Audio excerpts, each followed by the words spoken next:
big part of being a business owner is the mental game. But what happens when fear and uncertainty overwhelms your mind and doesn't allow you to take actions forward? In this conversation with Dave Austin, we talk about what those tools are, how we move through, what we can do when fear does sit in so that we can continue to move forward in our business and forward in our lives.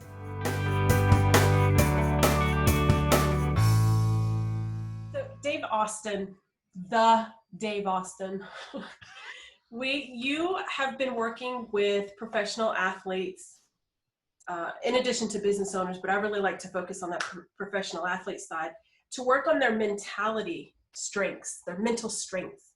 Can you speak to that? Like, what are you finding to be common threads amongst the clients that you work with?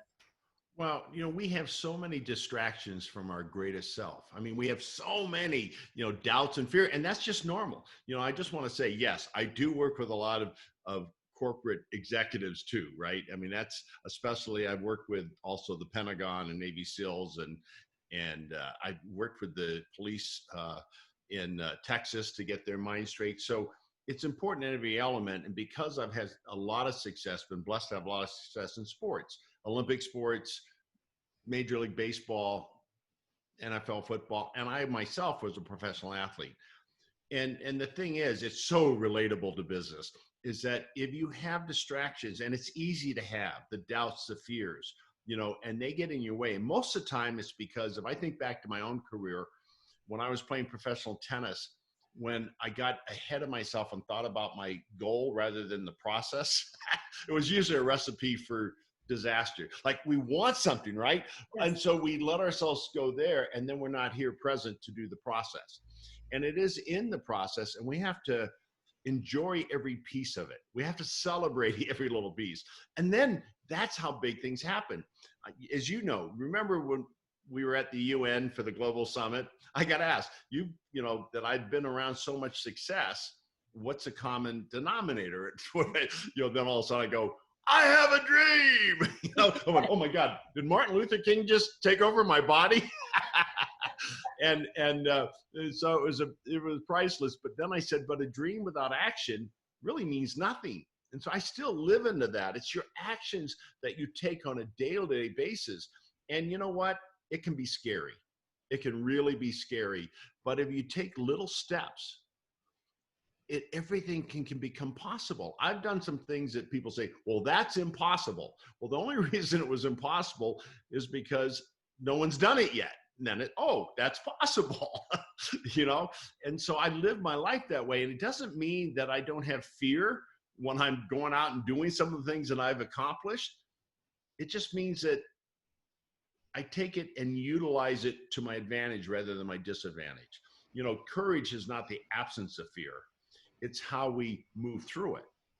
And so I think a lot of times what happens is, as business people, we are like, oh my God, oh my God, especially right now, there's a lot of, oh my Gods going on. Yes. Yeah. But then we get ahead of ourselves. Worry, well, okay, I can make it now, but what's going to happen in July? Well, you know what? We're not in July. And I'm not saying you don't prepare, but this is the same thing as I'm talking about with athletes. You can't win a gold medal if you're thinking about, if I win a gold medal, think what I'm going to do. Oh my gosh. Because when you do, you're out of the moment. You have to get into the process. Who am I going to be right now? And there's tools that I use to help them do that. It's easy to say it, right? It's easy to say, oh, well, we should adapt. I was on a summit a couple of weeks ago, and some of the mindset coaches go, you have to adapt to, I'm going, that's great. I felt like they just set me up because I came on and said, let me tell you how to adapt. It's great to say all the great phrases, right? But how do you do it? Yes. So I want to say this real shout out to all my CEO Space friends. I was successful as a mental performance coach in sports. That's where I started, right? For years, and had 4 players become MVPs in Major League Baseball, had Olympic teams, at the World Cup win, all those great things, right? But it wasn't until I came to CEO Space in December 2006, I believe. It's either 6 or 7. I get a little confused on that. I think it was 6. And I met Roger Anthony, one of the instructors, right? And my world changed. that's, I think, the biggest benefit out of, for me, CEO space are the people that I've met and how we've, I love to work, with people. Roger and I became great friends, but we traveled all over the world. But he brought the animal triggers. He brought the solution to more than just, okay, this, all these good phrases are good, but okay, how do we do it? And what he created, that we combined our work together, is what's created all the magic now. And we lost poor Roger, Yep. 5 years ago. Yeah. And anybody who's been in CEO space for any amount of time, I don't know of any man that's more dearly loved. But since that time, right? Tony Bodo and I, we did Beast Triggers for Business. Again, another instructor, Mark Haddis. We have right now the Beatitudes Project, bringing faith to everything that you do. Because even though I'm a mental performance coach, I don't leave my faith outside. I kind of used to a little bit more. Sure. Because, I felt like, well, I'm supposed to be this mental guru. And if they see me as like this, I don't know, more spiritually bound. I don't know why. I kept them kind of separated. Well, I know why. That's not true. So you may not know this. Well, you came and stayed at the house. You go, wait a minute, you did this stuff? No, we've known each other for years, right? Yes. But 20 years ago, this was my first book. Great book. And so, and it's all about spirituality and using and listening and hearing the voice within, which is so powerful. And so in about 4 years after the book came out, it was the number one best-selling book, right? But I was getting on the plane with the U.S. Olympic team to go to the World Cup to Scotland, and the coach goes, "Hey, I've read your book, I love it, but don't tell anybody else about it." And I'm like, oh no. I became shallow. I became like, oh, if people know that I get all my wisdom from above or within. So now it's 20 years ago, believe it or not. So we're bringing out the 20th edition. And I just have now combined my work, both spiritually, mentally, heartfelt. And, I've always been that way, and they've always been connected, but I kind of like, would you call it deny it? I don't know if you deny it. I'm just more committed. My life has never been better, ever. Because, you think about it, your greatest asset in your life is right here, right in between. But if it's there without this, your heart and soul in it, what do you have? Bob Proctor, who's another instructor, is a good friend, and he wrote the foreword to Be a Beast. Be a Beast that Roger and I did together. Mm-hmm. And we both talk about how life for success is an inner game. It's totally an inner game. And time again, you asked me to talk about sports.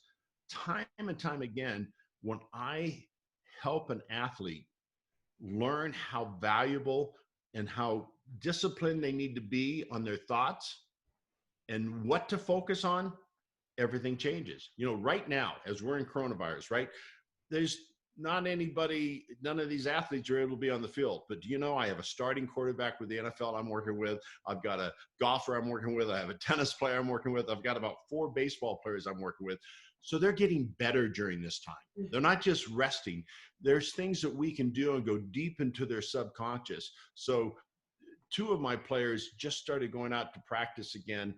And they said, it's never felt like this ever in my life before. I've never been this confident, because we're feeding the subconscious mind, because your subconscious mind doesn't know what's real or not. So when we don't have success, many times it's because we're fighting against our subconscious mind. Old stories that we hold on to, right? And we bring it.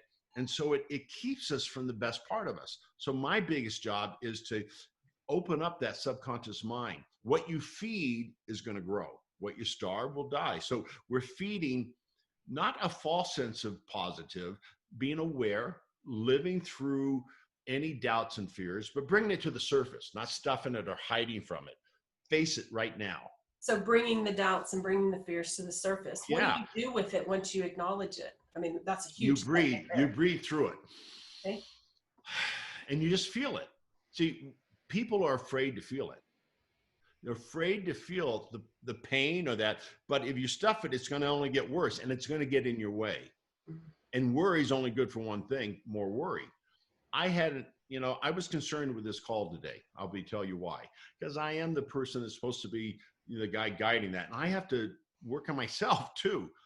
I was really moved yesterday. It was the first anniversary when I lost my mom. And so, so emotionally, it kind of hit me. And I don't even know if I want to go there, but my dad was a chaplain in the Navy and served in 3 wars. And, he was out there. When Trump did the holding of the Bible yesterday, it really hurt me emotionally. And I don't want to, I try to put everything positive right out there because, and it's okay if have different ideas or different feelings. It's okay. But I just feel like we're so divided right now from our leadership, dividing us. And I know I'm not afraid of different points of view, but when I see abuse on something that I believe in my faith and what my father fought for, and it's just an orchestration, boy, it hit me. And so today, this morning, I've been living it. I've been breathing it. Now, what can I personally do? What responsibility can I do that's not going to divide us more, but will uplift people? What can I do? And I'm still working through that process, right? To say, okay, it's okay. We have differences, but I'm just so tired of the anger. Yes. Oh. And I, and sure, I think that's the beauty of where we live, that we can be different, but we don't have to do it in anger. But unfortunately, that's what we see. That's what our leadership shows is if I can get more people angry with me rather than against me, and that's dividing us. And I want to see us united. So, I'm still going through that process of what can I do? What's my role? Because, awareness is the first thing. And so once you become aware of it, that your emotions, don't hide from them. So you're aware. Now, next you go into responsibility. Rather than run from it, what can I do? I'm aware of this trigger in me. So take responsibility. What can I do? And then when you actually take that responsibility, you move into empowerment. And empowerment is the greatest way to be, because now you can be at peace with yourself because you're boldly moving forward. Whether you're always right, that doesn't matter. But if you're coming from your heart, maybe you learn things next week. They go, oh my gosh, this is a difference. You got to remain open, but take responsibility. Don't keep pushing out and blaming others for your misery or for whatever. I have no control over coronavirus. I have control over me, though. I have control how I live and what I do. I have no control over Trump or the politics or whatever. But I have control over me. When you acknowledge the trigger, that emotion, and you breathe through it, allow yourself to be in that, and you begin to ask, what can I do? What happens if nothing comes up? What happens if you don't know what to do? What happens if you just, I don't know, I just feel this way and I don't know what to do about it? What tools could somebody use to navigate through that hurdle? Because it's all just fear in layers. Right. You acknowledge the fear, that's a layer. You sit with it, that's a layer. You realize, I don't know what to do, that's a layer. But how do you get to the point where you feel inspired, where you feel empowered to take some sort of action? Well, first of all, I mentioned it. I know it sounds so simple, but it's something we don't do enough of, is breathe. Breathe deep. I mentioned the Beatitudes. The first Beatitudes is those who are poor in spirit will experience heaven, right? Well, if you go back to Aramaic, how Jesus spoke it, spirit means ruka, which means breath. So those who breathe can pour God's love into them, right? Most people don't see it that way, but you got to understand the Bible is written in Greek, and Greek can't translate everything that's in Aramaic. So yeah, I do, Mark Haddis and Kathy and I have done a lot of research, and it's such a gift to, when you breathe, then you can look at it differently. And I always ask for guidance. Mm-hmm. And then the other thing I do, which I think is crucial, when I'm really feeling, now that's what is then I get a sheet of paper and I write down 10 things I'm grateful for. Because see, if I'm focused on those things that are bothering me, And it's funny, but then remember what you feed will grow. So I just go down and I write all the things I'm grateful for. And all of a sudden I go, wait, what was that? That was upsetting me. Wait a minute. But I brought it up to the surface. Gratitude is such an amazing gift that we have. And when it's highly overlooked many times. I was talking about Roger earlier. We went and spoke at the World Wellness Congress in India. And Bob Proctor, Roger, and myself. And we took our wives. It was great. Bob didn't have his wife, but Kathy and then Roger had Cindy. I saw so much poverty there. At first, it really kind of hit me hard. I started looking around. Everyone was smiling. Who am I to judge what is happiness? Sure. I saw the happiness there. That's far more important than anything else. So I say, when you have that time of upset, feel it, and it's okay. Don't get upset. See, a lot of people get upset with themselves for getting upset, right? Yeah. And then they pile up on it. Then they feel guilty. You're a human being. Breathe into it. And one of the greatest gifts to get out of it is start thinking about the things you do have and what you're grateful for. For me, I always go, hey, wow, I'm so blessed. I'm married for 34 years to a woman I dearly love. I have 4 incredible kids, and now I've got a grandchild. Yeah, you do. And it's sometimes you got to go to the simplest form. Yeah. That's what I do. And with athletes, believe it or not, going all the way back to athletes, I bring in this gratitude part into why do you even play the game? You would be surprised. Here's an athlete getting $10, $20 million a year, right? And I'm working with him. He goes, I'm 0 for 5 and I feel like, ready to give up life. I'm going, time out. I get them back to just the joy of the process. And then they do achieve the goals if you get into your process. The joy of the fact that even if you're challenged right now, when you allow yourself to relax your body through the breath, creativity is just there. New things are happening. I have executives right now that are thriving, not just getting by, they're thriving. And it doesn't mean they don't have challenges, but we work through those challenges, and guess what? They're finding new ways to do things. And it can be exciting and it can be scary. Yes, it can be. When you say you've got a lot of people in that executive space that are thriving, why is that? Is it because they're moving through these day-to-day emotions that come up? And we've got a lot of shit in the world. I don't have a better way of saying that. There's just a lot of chaos going on right now. Our world is being turned upside down for a lot of people. And I know a lot of people that are thriving, especially in our community at CEO Space. And I know some people that are struggling. They're just not moving. They're stuck. I find that they're being stuck in their fear, stuck in that chatter, stuck in what the illusion of what they think is. Well, I have both sides of it. Here I talk about the executives I work with that are thriving. I also have ones that are challenged too, right? It's on both sides of the spectrum. This is real. This isn't false. This is real. So what I need to do, so the ones that are thriving are ones that we're talking to, and I generally, as I think both companies, I deal with all their executives. So they're a team atmosphere. They help build each other up rather than freak each other out. Yeah. It's interesting. This is a very important time to surround yourself with people that are going to bring you up. That's why CEO Space and what you're doing September is so important, but then you come to something like this. It's not like saying, oh, look at us, we got everything right. It's like, how can we help? How can we bring it together? I have a client right now that is a world champion martial arts guy, and he has 2 schools in New York City. They've been closed down for some time. And so is he thriving right now?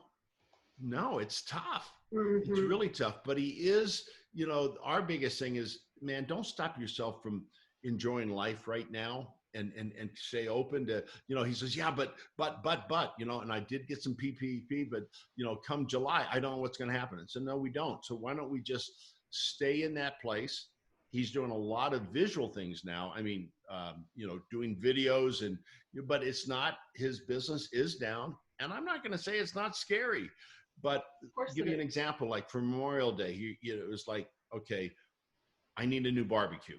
And I don't think I should open the pool. I said, well, you know what? Go get a new barbecue and open up your pool. Well, no, because he doesn't, you know, we do this unconsciously, like, oh, I don't deserve that right now. Why Mm. don't you deserve it right now? Well, once Or, everything's back, then I can do it. No, or I'm being irresponsible by doing this right right, now. exactly. Open up your pool in your backyard. You're not able to go out, go get a freaking barbecue. That's it. He Yep. did that. And so, you know, it's not the total solution, but at least it gives him a peace of mind and it gives him some energy to go, okay, what's next? Well, And he I came up with hear that it's movement into the right direction. exactly, exactly. You know, momentum, you know, I call it the domino effect. Mm. You know, momentum can go either way, right? And I have a lot of execs that I've worked with who go, once this happens, then it just like boom, boom, boom, boom, boom. Well, it doesn't have to be. So this negative happened. Let's just breathe into it and then see what our solution coming back is. So there's dominoes going each way. We in our Beast program, we have the monkey called Gobafo. You go back, your monkey swings back. Why? To propel itself forward. So even if you're going back at this moment, be the monkey. Prepare yourself to come forward like you've never come before, right? I have well, this starting quarterback, when he hired me, he said, okay, I really want to focus in on my mental game because, you know, I get so nervous and I feel so much pressure. I'm hiring you to get rid of that. I said, well, you hired the wrong guy. You need to go get someone else. And he goes, what? I said, I think pressure and nerves can be great if you use them properly. And so now he is on the practice field doing better than he's ever done because he has a new mindset. But you know, don't wait to get back on the field. Be the champion now. You don't have to wait until the crowd's screaming or you've won the Super Bowl or whatever. Be it now. Just be it now on the practice field, even though he's not even with his team. He has, right, you know, he was throwing into nets until just recently. Now he has receivers he's throwing to. But we wait. Well, once I get this, no, have it now. Have it now and come from that point of view. Mm. I think that could be challenging for some people because we want something different so badly. And that want for something different, I want this situation to be different so bad. I'm blinded by anything else. I've been there. I'm thinking about writing a book called Crying in the Closet. Yeah. I've been there. You know what? I'm not denying that that's not there. I'm not denying that I don't have those challenges. That's right. But you got to push through that moment. That's and you don't even have to push. You have to kind of surrender to it. That's what the breath does. You know what I mean? Is you're not surrendering to what I've lost. You're surrendering to victory. You know, you're surrendering that I will find the good no matter what.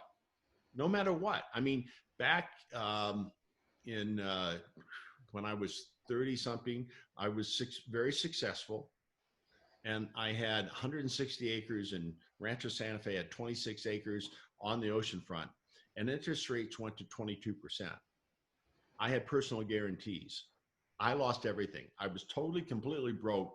How old was I? Somewhere in my 30s. Mm-hmm. Completely penniless. Don't ever sign a personal guarantee with the bank you bank with. But anyway, and I was dating Kathy at the time. We just had met. So that tells me how long. We've been together for 39 years. So, you know, I called her up, told her we couldn't go to the movie or we were going to dinner. And she goes, why? I said, you didn't hear what I just said. I don't have a penny to my name. And she goes, well, I do. Oh, humble pie, baby. She says, so why can't we go to dinner and a movie? And I'm like, no, you don't understand. Maybe I don't understand. And then I went, well, wait a minute. You like me for me? I'm not even sure I like me for me. You know, I thought that it was because of what I've done and what I owned, but losing it all actually ended up being, for me at that moment, I don't wish this upon anything, but ended up being the greatest gift I was ever given because I saw things through different eyes. I then, you know, now I'm been married to Kathy well, we've been together 39, 34 years. I got 4 amazing kids. I don't think I necessarily would have had that if I would stayed where I was. So that's one reason I can say, okay, if that happens, it happens. But I'm going to keep my focus on what I love and truly love. And, it's been interesting because always answers come when I stay in that. And I might have fears and I might need, a half hour moping, an hour of moping. Maybe I need 24 hours of it, but then I go, but what good does it do me? It doesn't do me, it doesn't serve me. And so I just find those things that lift me up. Like I say, what you do with your podcast, different aspects. Luckily for me, I'm surrounded in it with my wife. We both have, and even though we can disagree at times, we both have this basic, we've grown together into our beliefs. So sometimes I really need her support. Other times she really needs my support. So you want to surround yourself, whether you're married or not married, find people that can support you. I think that what I do for my clients is, well, my brother, who's a client, he's the CEO of a company. He's funny. Somebody says, what does Dave do for you? He goes, well, he gives me a mental massage every week. That's a great way of putting it. I went, oh my God, now. I've gone through B&B, so I know what that feels like. And yes, I have to agree. It feels like Dave gives you a nice brain massage. And I thought, well, that makes my life so much less complicated. Yeah. Oh, that's all I got to do, right? And I love that concept. Yeah. And we all need the mental massage constantly.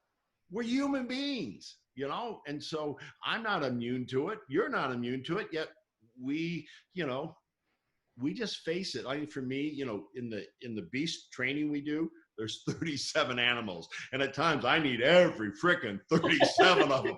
Which one do I need now? And the truth is I use them. And it lifts me into exactly what I needed. That's why Tony Bodo, who we talked about, who, you've become very fond of too, as I am. We did the Beast Triggers because they're an audio series, so that, even for me, I need it. It's 15 minutes. This is what I need right now to listen to spear me through this moment. I'm not going to run from the moment. I'm not going to shove it away. I'm going to experience it. Then I'm going to listen to something that puts me and goes, okay, boom. That gave me the strength to come through it rather than to run from it. Does that make sense? Totally makes sense. Yes. And I'm really hearing you talk about 2 aspects to the game, and it's all inner. It's the mindset and it's the spiritual aspect of it. I just got off an interview with Jeffrey Hazlett with C-Suites. He was interviewing me, which was an odd position to be in because usually I'm doing all the interviewing. And he had asked me, what is the biggest lessons for you in all of this COVID and all this chaos that's going on? I said, crazy enough, at this phase in my life, all of my lessons are showing up to be spiritual. And I've been noticing those times where I feel overwhelmed by all the pivoting that we're having to do. And some days I look at the list on the board and I'm like, oh, where do I start? Where do I start? And I just need to I've come to a point where I've learned to pay attention to when I'm triggered and to stop and to ask and let go, because I know for me, it's a control thing. I love it. Yeah. I'm giving you a virtual hug right now. I'm taking it. Yeah, because I am here to do something. Something is trying to emerge through me. I'm a medium of something bigger than myself. Sweetness. I hear the music playing, baby. Yes, I like that. See, right there, just that right there. If anybody's listening to this, feel that, take that in, breathe it in. And I want to say one other thing, if you don't mind, with what you said, when something triggers you. So we have an animal, the rattlesnake. Do you love rattlesnakes? I've seen a few. I don't know about if I love rattlesnakes, but when you're out in the woods and all of a sudden you hear a rattle. You come up on one, been there. Yeah. Yep. So the rattlesnake's not going, hey, come on over, look at me, come on here. I'm rattling to bring you to me. No, it's not. It's rattling to say, this is where I am, don't get near me. And if you don't listen to it or pay attention to it, you come to it, and now what do you get? You get a hiss, and you're like, Okay, they're not hissing to go, yeah, I'm so glad to see you. Let me, they're hissing to say, I already warned you with the rattle. Yeah. Now you're into the hiss. Keep coming and you're going to get bit. Well, that's a metaphor for life. We call the rattlesnake AWAR, awareness. We get those rattles. We get them. Yeah. And you just did a beautiful job to say, hey, I feel it. And, sometimes where do I go from? But it's dealing it with as a rattle rather than now it's a bite, or, you maybe even deal with it when it's a hiss, right?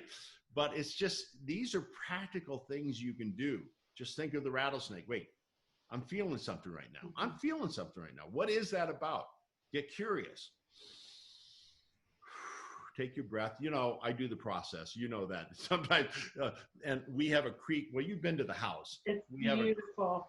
We are very blessed. Yes, we have a creek running through with a waterfall and all that. And I go out there. We have over 200 large trees on the property. That's how I get my healing. I do the process and then I write.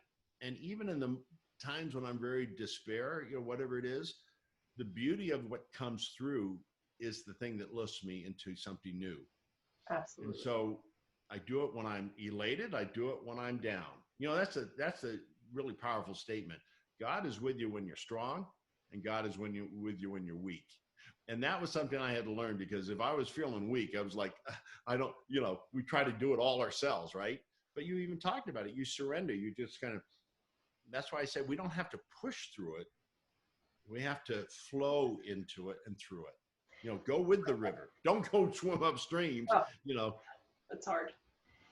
Yeah, I totally agree with you. And when I slow down that process, I have to remind myself to surrender. And I find that when I do, things tend to fall in alignment a lot easier than when I have that strong need to control the situation.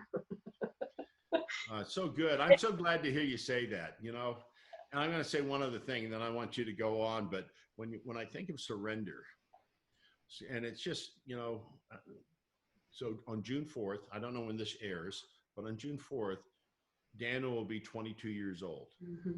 22 years ago, he was given no chance of survival. He went into a coma in the womb, and 7 weeks before he was to be born, did an emergency C-section to save Kathy. And it was so amazing because medically it was impossible for him to live. Medically, there's no way he could live. We knew that going into it. But that's where Kathy and I learned to surrender to a new level of surrender. I don't want anybody, again, to have to go through something like this. But you know what? A miracle took place. And many miracles took place. And so, 22 years on June 4th. Is that amazing? That's and wonderful. That's what sparred, what drives you, this book here, it's a chapter in the book, Daniel, True Life Miracle. And it's so interesting because I would have never been a writer, but I felt like I had to share this story. So the book came out. 5 years later, Hollywood decided, oh my gosh, can we make a TV show on this?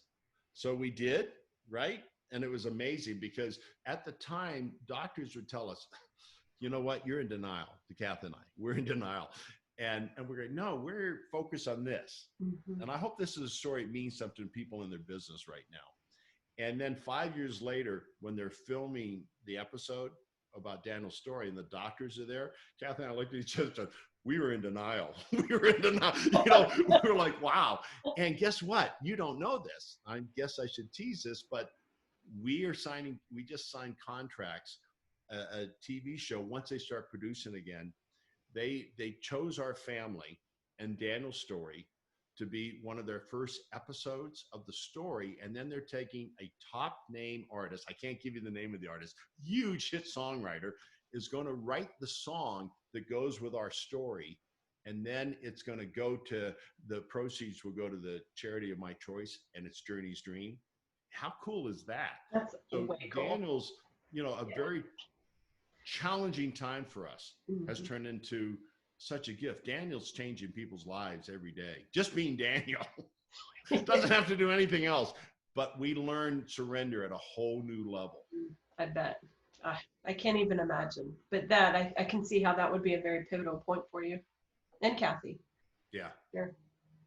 You know, a lot of what you're talking about as well too, when I work with, from time to time, I'll work with clients one-on-one, and a lot of it's really down to that reprogramming of the mind, that when you're triggered emotionally, there's a bundle that will fire in that pattern. Oh, this is that trigger. Okay, here's the bundle that needs to fire. And sometimes those bundles aren't healthy. So what I love so much about what you're saying is reminding people, don't allow yourself to just react the same way that you always have been reacting throughout your life. Stop for just a moment. Stop. Acknowledge that. Wait, does that thought really serve me? Or, oh, does this behavior really serve this situation? Just stop for a second. Breathe. Like you're saying, I love that. Breathe. Hey, I call that the great pause. The great pause, yes. Yeah, there's a lot of power in that. Oh, total power in that, make because room. we go into our conditional habits if we Yeah, don't. And yeah, then we go, what in the world did I let that emotion? exactly. We can't think straight, and we do things that we're like, why did I let that emotion do this? Take over. Someone triggers you. Maybe Kathy and I love her dearly, but she'll do something that triggers me, and all of a sudden I'm going like, that's not really who I am. Mm-hmm. It triggered something inside me that I need mending. I have a wound that it triggered. Yep, for sure. Oh, and that's a whole nother subject that we could go on. Definitely. Well, you know, in meditation, the power is in between the thoughts. Amen. And so that the, what do you call it? The great Pause. The great pause. The great pause. It reminds me of that. You're not in meditation, but you are taking a pause and you're paying attention to the space in between the reaction and the thought. Pay attention to the space in between that. And there's a lot of power in there. And it takes some practice, you know, and I think for people that are new at it, they get frustrated with it and they want to call it quits. Oh, this isn't working. And they just go back to their habitual patterns. But it just takes time. You need to be patient and kind and have compassion for yourself as you're rewriting the way that you believe and the way that you've received life. So I'm so sorry. I feel like I'm distracted, right? I'm not. I'm just taking in what you said. The space in between. You know, I write songs, right? Yes. And when I hear a spark, I go, write that down. Gotta write that down. The space in between. So, Yeah. you know, this last year has been really fun. And so Jim Peterick, who we wrote Songwriting for Dummies with, he wrote Eye of the Tiger, 27 top 10 hits, one of the biggest monster songwriters. It's just being released this week, believe it or not. The Comeback. We wrote The Comeback, very much like Eye of the Tiger. I heard we're all it. going to come back, baby. I love it. And it's just so cool. But it came because I do this. The moment a thought comes, I go, oh my gosh. And I write it down. Oh, you know when the song was written? Oh my gosh, it just dawned on me. The last time I spoke at CEO Space in Texas, he was in the Grand Ole Opry, about ready to perform. He had done his sound check. And he was there. I had sent him all the stuff, you know, of what had come to me on The Comeback. Now, this is before coronavirus, believe it or not. Can you believe this? And now it's coming out. We changed a few lyrics, but I'm there, and I go to my room down in Texas, and he goes, and he's in one of the most famous places that ever to perform, right? And he has pictures of Elvis Presley, all the people who have performed there, right? All of a sudden, he pulls open he's got a few hours before he goes on after his sound check, opens up and he starts looking at my lyrics. And then he starts putting music to it. We did all that while I was at CEO Space. I didn't even think of that. Isn't that funny? and so you didn't know. Sometimes I was up in my room. We're going back and forth. And that's how it happens. And so, I'm sorry, the space in between is such, all right, anybody who's a songwriter out there, if you write this before me, Dan Clark has become a really good friend, and he's a neighbor, and we're so similar in so many ways that. But I love that, the space in between, and just while we're on the music for a second. So we were at CMA Fest in Nashville last year, and it was so much fun. We were in Blake Shelton's bar, and Lady Annabella, that I love. We're right on the stage, and I just got so moved by it. I gave Kathy a kiss on the cheek, and all of a sudden the old phone comes out, and it you know, I wrote First Kiss. But then Elliott Sloan, who's the lead singer for Blessing Union of Soul, who's had, you know, he's written 7 top 10 hits and, you know, performed them himself. And I called him. I said, hey, man, we're going to do this. And so when we had the Journey's Dream big charity event here at our house, we have a baby grand piano there. I brought Elliot in, and we surprised Kathy, and he performed the song. Oh, wow. That's amazing. That was, but it's been a fantasy of mine for years. Yeah. And, you know, I couldn't push that. It was just all of a sudden it happened. Oh my God, here it is. There Beautiful. it is. It's here. So you have to grab hold of them when they come. I love the space in between. The book that you held up, can you say the name of that title for the audio listeners? Sure. It's The Unfinished Cross, Listen to the Voice Within. So it's the 20th anniversary. So I'm bringing out the new edition this year, and I've rewritten the introductory to what's happened the last 20 years since this book came out. It's fascinating. Well, it's fascinating to me anyway, because this book freaked me out. When it came out, it was like I had to do it. But my dad was a Navy chaplain, and mainstream Christians didn't necessarily like the book. But New Thought, all these other churches that were a little bit more open, that's why it became a bestseller. So I didn't even know those churches existed. So it was one of those things where I struggled with it, because wait a minute, my traditional, church is not buying into this. 20 years later, they love it. It's like, wait a minute, 20 years, all of a sudden it's changed that much. People are somehow more open. So we're bringing it out. So it's fascinating to me when I wrote the new introductory. It got me into the thinking process is, oh my gosh, look how my life has changed since this book came out. Look how other people have changed. And so it was really interesting. So I decided once we went into coronavirus, actually it was Tony that said, hey, Dave, people can't go to church right now. Would you bring church to the people? And for 12, how many weeks now? 10 weeks. This Sunday will be my 11th. I just read a chapter. And it's really fun for me to kind of reacquaint myself with this book. You know what? It really inspires me now much more than it did before, because it scared the living daylights out of me. Well, but I said, hey, those that are listening, where are you listening in from? I've got a minister in East Africa. He says, David, please keep doing this because we're learning a lot from it.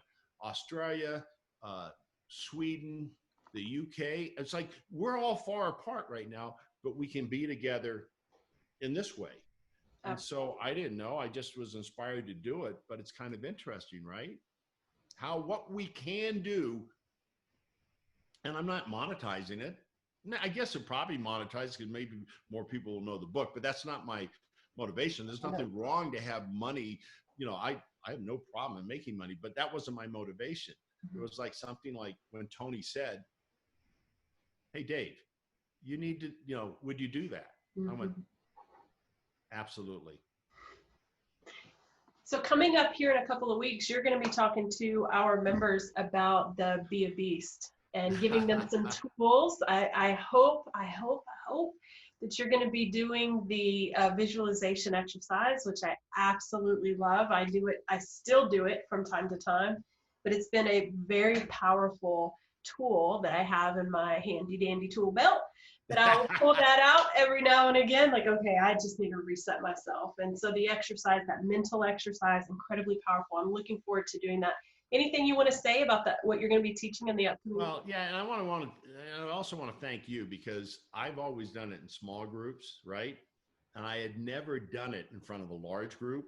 And you came, that we had the mastermind the day before I spoke at the UN. We were at the UN Plaza, and there were just 5 powerhouse women. I mean, what a lucky guy I was. Actually 6, because Kathy was there. So we had 6 powerhouse women, and we did the process. And he went, oh my God, would you come and do it at CEO Space? I'm like, I don't know. And it turned out to be incredible. How many times have I done it? About 3 times live? 3 times, I think. Yes. I think you did it here. And it's so different because, all right, everyone, we're going outside. Yes. And what? Yeah. And then thank you. I would have never even dreamed of doing that. And here's another example of taking yourself out of your comfort zone. Oh my God, it took me out of my comfort zone. There was some discomfort. It was very nice to see the discomfort. Yeah, well, that's the thing is that's half the thing that I teach is it's okay to be uncomfortable. Sure. Get comfortable being uncomfortable because that's Yeah. where greatness lies. It's Hey, the space. God, my pen isn't writing, the space in space between. I'm between. going like, if I forget that and you don't hear a song come out of me on that, then shame on me. So when we're writing, one other funny story about music. So good, dear friend of mine, managed Michael Jackson Mhm. and the Rolling Stones, you name it. She every major almost act. She's like powerhouse. Wow. And she said with Michael, he said, when he had the thought, he had to go write it right then, get into the studio, get it recorded, because if he didn't, Prince would do it. Yeah. Because he's Or Madonna or Cyndi Lauper or anybody. because these thoughts are just floating out there, right? Yes. Grab it. Oh, it's mine for now. I better do it because if I don't, Action. it's going to float to someone else. Yeah. All right. I'm sorry. Back to what I'm going to do. So Yeah. we're going to teach the tools. We talked about that. The tools to how to move through it, be successful. In any time, what I do is very important. Right now, there's no more time that is even more important because I would say I work with so many entrepreneurs or corporate leaders in crisis mode. How do you deal with it? How do you move through it? And so we'll work and we'll bring the animal triggers. See, I talked about triggers. There's negative triggers and there's positive triggers. We want to fill your mind with positive triggers. And since you asked, I will go ahead and do the process. All right. I love it. Now, this is a new territory too. Have I ever done the process on a Zoom call with people? I don't think No, but you know what? Because you're inspired, and I do believe that you get inspired, and I trust in that, you know what? It's going to be awesome. It can't. Even if I'm uncomfortable. Yes. Well, that's when you know it's going to be really great. Excellent. Well, Dave, I've really enjoyed the conversation. Where can our listeners find out more about you? Okay. So you feel free to reach out to me at DAA, dog apple apple at extremefocus.com. Go ahead. If you have any questions, right now we are redoing our page, to the Extreme Focus page. So it is there, but it's kind of in the process. We haven't changed it in like 12 years. I think it's time, right? Yeah. But we also, I think the cool thing is if you go to extremefocus.com/game time, that is something I'm really proud of, because I'm doing something every Monday now, engaging people to think differently, to start their week off differently. And, I did it, it's a big investment, cost you $1. But if they stay with it, it will go up. But give yourself a chance to find out, does this resonate? Does this move me in a better place? But that does, I think, almost a better job, even whether you ever do game time, explaining more of what I do. So it's extremefocus.com/game time. Beautiful. I love it. Thank you so much, Dave. My pleasure.